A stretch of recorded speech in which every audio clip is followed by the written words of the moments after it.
கொடைக்கானல் சாலையில் யானைகள் வலம் வருவதால் வாகன ஓட்டிகள் அச்சமடைந்துள்ளனர். பூம்பாறை மன்னவனூர் மலைச்சாலையில் அதிகாலை வேளையில் குட்டியுடன் யானைகள் சர்வ சாதாரணமாக வலம் வந்த வண்ணம் உள்ளன. இதனால் வாகன ஓட்டிகள் வாகனங்களை இயக்க முடியாமல் தவித்து வருகின்றனர். அசம்பாவிதம் ஏற்படும் முன்பாக யானைகளை அடர்ந்த வனப்பகுதிக்குள் விரட்ட வேண்டும் என்று வனத்துறையினருக்கு கோரிக்கை விடுத்துள்ளனர். தென்காசி மாவட்டம் ஆலங்குளத்தில் 2 நிதி நிறுவனங்களில் கொள்ளையடித்த வழக்கில் மகாராஷ்டிர மாநிலத்தை சேர்ந்த கொள்ளையன் அசோக் ஜோஷி என்பவரை காவல்துறையினர் கைது செய்தனர். ஹைடெக் உபகரணங்களான செல்போன் ஜாமர் கருவி, ஹைட்ராலிக் கட்டர் மற்றும் இனோவா காரில் வந்து கொள்ளையடித்தது விசாரணையில் தெரியவந்துள்ளது. இவர் மீது 2021ஆம் ஆண்டு கேரள மாநிலம் பாலக்கோட்டில் 3 கோடி ரூபாய் மதிப்பிலான தங்க நகைகள் கொள்ளையடித்த வழக்கும் நிலுவையில் இருப்பது தெரியவந்துள்ளது. ஈரோடு மாவட்டம் பெருந்துறை அருகே தனியார் கல்லூரியில் படைப்பாற்றல் கண்காட்சி நடைபெற்றது. மருத்துவம், அறிவியல், பொறியியல் சார்ந்து பள்ளி மற்றும் கல்லூரி மாணவர்களின் நூற்றுக்கணக்கான படைப்புகள் இதில் இடம்பெற்றன. கண்காட்சியில் இடம்பெற்ற படைப்புகளை மாணவ மாணவிகள் ஆர்வத்துடன் கண்டு ரசித்தனர். குறிப்பாக ஸ்மார்ட் சக்கர நாற்காலி, ஸ்மார்ட் இரும்பு பெட்டி, தானியங்கி வாகனம், எடை குறைவான மின் வாகனம் போன்ற பல்வேறு கண்டுபிடிப்புகள் வெகுவாக கவர்ந்தன. ஓய்வூதிய முறை தொடர்பாக தமிழ்நாடு தலைமை செயலக பணியாளர்கள் இன்று கருப்பு பட்டை அணிந்து பணியாற்றுவார்கள் என்று அறிவிக்கப்பட்டுள்ளது. தமிழ்நாடு அரசு புதிய ஓய்வூதிய முறை குறித்து பரிந்துரை அளிக்க அதிகாரிகள் குழு அமைத்ததற்கு எதிர்ப்பு தெரிவிக்கக்கூடிய விதமாக இந்த முடிவு எடுக்கப்பட்டுள்ளது. இந்த குழுவை முதலமைச்சர் உடனடியாக கலைக்க வேண்டும் என்றும் பழைய ஓய்வூதிய திட்டத்தை நடைமுறைப்படுத்த அறிவிப்பு வெளியிட வேண்டும் என்றும் வலியுறுத்தியுள்ளனர். தலைமை செயலக பணியாளர்கள் அனைவரும் கருப்பு பட்டை அணிந்து பணியாற்ற தமிழ்நாடு தலைமை செயலக சங்கம் கேட்டுக் கொண்டுள்ளது. வாழ்வில் எவ்வளவு தடைகள் வந்தாலும் அதனை எதிர்கொள்ள வேண்டும் என்று மாணவர்களுக்கு இஸ்ரோ விஞ்ஞானி பிரபு அறிவுறுத்தியுள்ளார். கோவை அரசு கலை மற்றும் அறிவியல் கல்லூரியில் நடைபெற்ற கலந்துரையாடல் நிகழ்ச்சிக்கு பிறகு செய்தியாளர்களிடம் பேசிய அவர் தொழில்நுட்பம் குறித்து அப்டேட்டாக இருக்க வேண்டும் என்று வலியுறுத்தினார். முதல் டிகிரியோடு இல்லாமல் இன்னொரு டிகிரி அடிஷ்னலாக படித்து அடுத்த லெவலுக்கு போகணுங்கிறது மெயினான விஷயத்தை நான் சொல்ல வந்தேன். தேனி மாவட்டத்தில் கோடை காலங்களில் வனப்பகுதியில் ஏற்படக்கூடிய காட்டுத்தீ பரவலை தடுப்பது தொடர்பாக மக்களிடம் விழிப்புணர்வு ஏற்படுத்தப்பட்டது. குரங்கணி மலை கிராமத்தில் நடைபெற்ற நிகழ்வில் தீத்தடுப்பு கோடுகள் மற்றும் காட்டுத்தீ பரவலை தடுக்க ட்ரோன் கேமரா மூலமாக கண்காணிக்கக்கூடிய முறை, வனத்துறையினர் மேற்கொள்ளக்கூடிய நடவடிக்கைகள் குறித்து எடுத்துரைக்கப்பட்டது. எளிதில் தீப்பற்றக்கூடிய பொருட்களை வனப்பகுதிக்குள் எடுத்து செல்வதை விவசாயிகள் மற்றும் மலை கிராம மக்கள் தவிர்க்க வேண்டும் என்றும் அறிவுறுத்தப்பட்டது. கோடை காலங்களில் காய்ந்த பொருட்களுக்கு தீ வைப்பதை தவிர்க்க வேண்டும் என்றும் விழிப்புணர்வு ஏற்படுத்தப்பட்டது. கிளாம்பாக்கத்தில் பேருந்துக்காக காத்திருந்த இளம்பெண்ணை ஆட்டோவில் கடத்தி சென்று கூட்டு பாலியல் தொல்லை கொடுத்த வழக்கில் 2 பேரை காவல்துறையினர் கைது செய்தனர். கடந்த 3ஆம் தேதி இரவு நடந்த இந்த சம்பவம் தொடர்பாக காவல்துறையினர் சிசிடிவி காட்சிகளை கைப்பற்றி விசாரித்து வந்தனர். இந்நிலையில் இந்த வழக்கில் ஆட்டோ எண்ணை வைத்து ஓட்டுநர் முத்தமிழ் செல்வன் மற்றும் தயாளன் ஆகிய இருவரை காவல்துறையினர் நள்ளிரவு கைது செய்தனர்.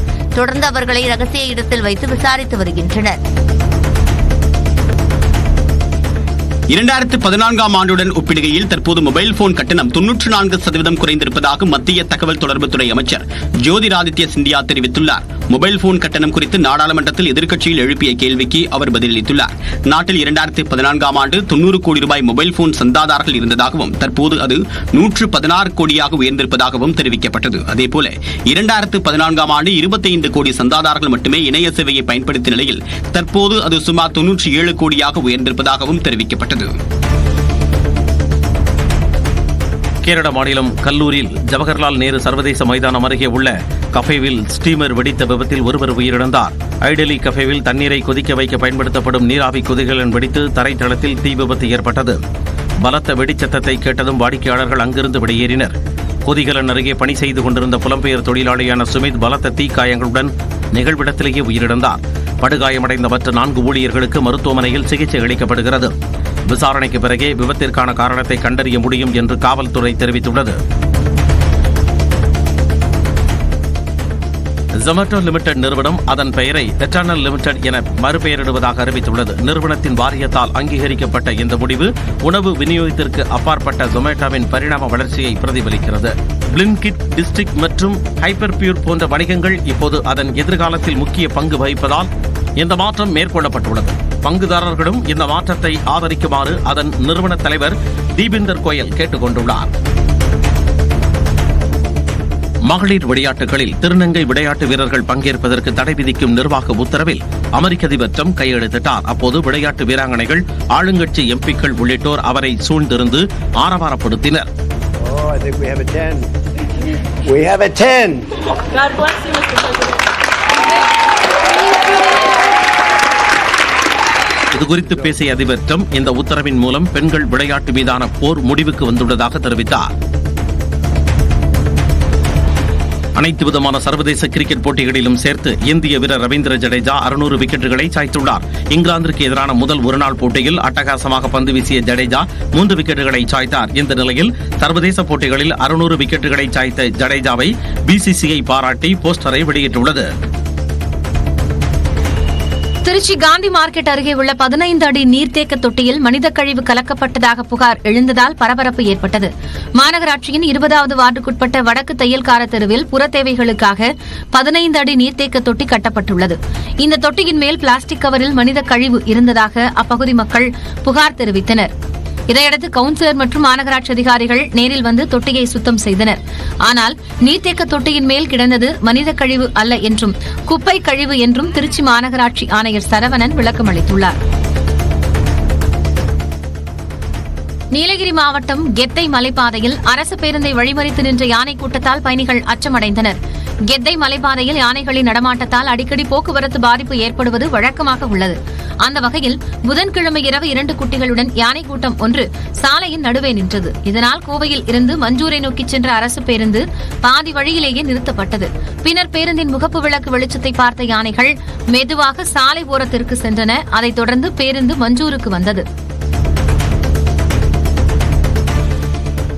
மதுரை விமான நிலையத்தை சர்வதேச விமான நிலையமாக அங்கீகரிக்க வேண்டும் என விருதுநகர் காங்கிரஸ் எம்பி மாணிக்கம் தாக்கூர் கோரிக்கை விடுத்துள்ளார். இது தொடர்பாக சிவில் விமான போக்குவரத்து துறை அமைச்சர் ராம்மோகன் நாயுடுக்கு கடிதம் எழுதியுள்ள அவர், பக்தர்களின் கோரிக்கைக்கு இணங்க மதுரை வாரணாசி வழித்தடத்தையும் தொழில் மற்றும் கல்வி நகரத்தை இணைக்கும் வகையில் மதுரை புனே வழித்தடத்தையும் மேம்படுத்த வேண்டும் எனவும் கேட்டுக் கொண்டார். ஈரோடு மாவட்டம் பெருந்துறை அருகே பட்டா மாறுதலுக்காக லஞ்சம் வாங்கிய கிராம நிர்வாக அலுவலரை லஞ்ச ஒழிப்புத்துறை காவலர்கள் கையும் களவுமாக பிடித்தனர். பெருந்துறையைச் சேர்ந்த மஞ்சு என்பவர் பட்டா மாறுதலுக்காக புங்கம்பாடி கிராம நிர்வாக அலுவலர் ஜெயசுதாவை அணுகியுள்ளார். அப்போது பட்டா மாறுதலுக்காக ஜெயசுதா 2500 ரூபாய் லஞ்சம் கேட்டதாக கூறப்படுகிறது. இது தொடர்பாக லஞ்ச ஒழிப்புத்துறையிடம் மஞ்சு புகார் அளித்துள்ளார். இதையடுத்து அவர்களின் அறிவுறுத்தலின் பேரில் ரசாயனம் தடவிய ரூபாய் நோட்டுகளை விஏஓ ஜெயசுதா வாங்கும் போது மறைந்திருந்த லஞ்ச ஒழிப்பு போலீசார் கையும் களவுமாக பிடித்தனர். மேலும் அரசு பணியாளராக இல்லாமல் தனிப்பட்ட முறையில் உதவியாளராக இருந்த கருங்கல்பாளையத்தைச் சேர்ந்த பூபதி என்பவரையும் கைது செய்து விசாரணை மேற்கொண்டு வருகின்றனர். சென்னை பாடியில் உள்ள ஸ்ரீ ஜெகதாம்பிகை சமேத திருவல்லீஸ்வரர் திருவலிதாயநாதர் ஆலயத்தில் தைக்கிருத்திகை நிகழ்ச்சி நடைபெற்றது. இதில் 5000த்திற்கும் மேற்பட்ட பக்தர்கள் பங்கேற்று அலகு குத்தியும் பால் காவடி புஷ்ப காவடி எடுத்தும் தேரை இழுத்தும் வழிபட்டனர். ஏராளமான பக்தர்கள் தீமிதித்து தங்கள் நேர்த்திக்கடனை செலுத்தினர். நிகழ்ச்சியில் அம்பத்தூர் சட்டமன்ற உறுப்பினர் ஜோசப் சாம்வேல் மற்றும் மாமன்ற உறுப்பினர்கள் கலந்து கொண்டனர். இரவு சுவாமி வீதி உலா 4 மாட வீதிகளில் நடைபெற்றது. வண்ணமயமான பட்டாசுகளோடு அதிரடியான வானவேடிக்கைகள் நிகழ்த்தப்பட்டன.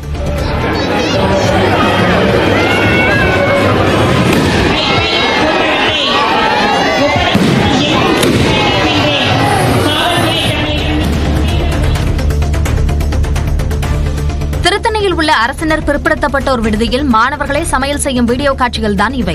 திருத்தணி சுற்றுவட்டார பகுதிகளைச் சேர்ந்த 100க்கும் மேற்பட்ட மாணவர்கள் இந்த விடுதியில் தங்கி அருகில் உள்ள அரசு கலைக்கல்லூரியில் பயின்று வருகின்றனர். இந்நிலையில் கடந்த சில மாதங்களாகவே காப்பாளர் மற்றும் சமையல் பணியாளர்கள் சரிவர பணிக்கு வருவதில்லை என கூறப்படுகிறது. இதனால் மாணவர்களே சமையல் செய்து சாப்பிடும் சூழல் உருவாகியுள்ளது. காய்கறிகளும் தரமாக வழங்கப்படாததால் அவற்றை சமைத்து சாப்பிடும்போது உடல்நல பாதிப்புகள் ஏற்படுவதாகவும் மாணவர்கள் வேதனை தெரிவித்தனர்.